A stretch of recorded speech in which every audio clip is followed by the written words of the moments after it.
My colleagues and I were sitting around and we were talking about how much more conflict we've seen in relationships. And some of this has been the pandemic, the world events, what's happening all over the world. But much of it is because, we teach couples how to fight fair, but we don't break it down. Like, what do we do when we're in the middle of a fight? And it's just escalating. And no matter when, if we drop it, we bring it up and we go right back there again.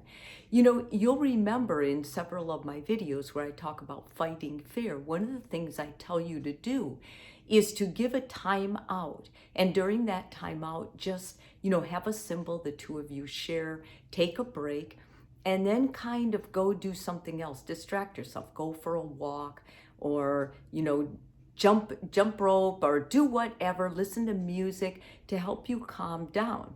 The problem with that, and I think all therapists are realizing this now, is we like that, we distract you, we help you calm down. But when you go back at it, you don't have any more tools. You get in the same place and then you're giving the signal again that you need to take a break. And that's okay. But I've got an intervention that I think is going to help, because the problem with getting angry is your whole body reacts. And so, like, your amygdala is bringing up all this stuff, fight or flight, I'm going to kill you, I'm going to, go for the jugular, I'm going to hit below the belt, whatever. And we're telling you, no, you have to take a pause, you have to think about what you're doing. But we found that this approach works better. So when you're in that place where you've taken a break and you've calmed down, and you're pausing from the argument, these are the questions I want you to ask yourself. And not only the person who initiated the fight, I want the other person who is responding, because many times the responder has much to do with how the argument goes as the person who began the argument. And so I want you to ask yourself the following three. Do they mean harm to me in some way, or did I just misunderstand?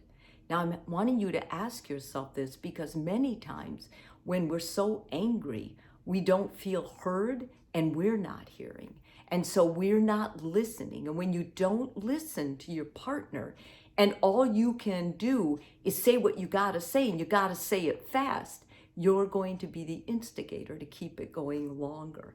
Are they really on attack? Or are they just tired or having a bad moment? Maybe during that quiet time, you can find that out. You can think to yourself, am I just having a bad time? Am I hungry? Am I unsettled about something else going on in my life? And you can extend that to your partner. During that pause, we got so mad at each other. Maybe is there something else going on? Is it a bad time? Is it, when you do that, now you're basically inserting another piece into this conflict that's going to help it turn out fantastic. And it's going to make it more fair. And you're going to love your partner more. So that question is going to really be important. Do not forget that one. And lastly, are they an evil person? Or did I say something that offended them? Now, let's be honest. If they're an evil person, I'm going to next ask you, why are you with them? Or if they're an evil person, why did you ever vow to love them or be with them? Because most of us wouldn't do that. So that's something we tell ourselves to keep a fight going usually. I think this other part of that question is when we say, are they an evil person, or did I just say something that offended them? Of course, during conflict, that's what the point is. You do say things that offend each other. That's why it's not fair. That's why you wanted to learn to fight better anyway. Begin practicing these three questions. And when you ask yourself, the first person I want you to ask, it's going to expand your self-awareness. And that's so important, guys. But next, if you can interject that and ask your partner, I'm telling you, it is going to make a huge difference in the way you fight, how you feel after the fight, and it's going to make all of it better. When I find these little pearls, that's what I call them, that really help couples, I get so excited because I'm like, I'm going to share it. So now you have it. Hope it helps.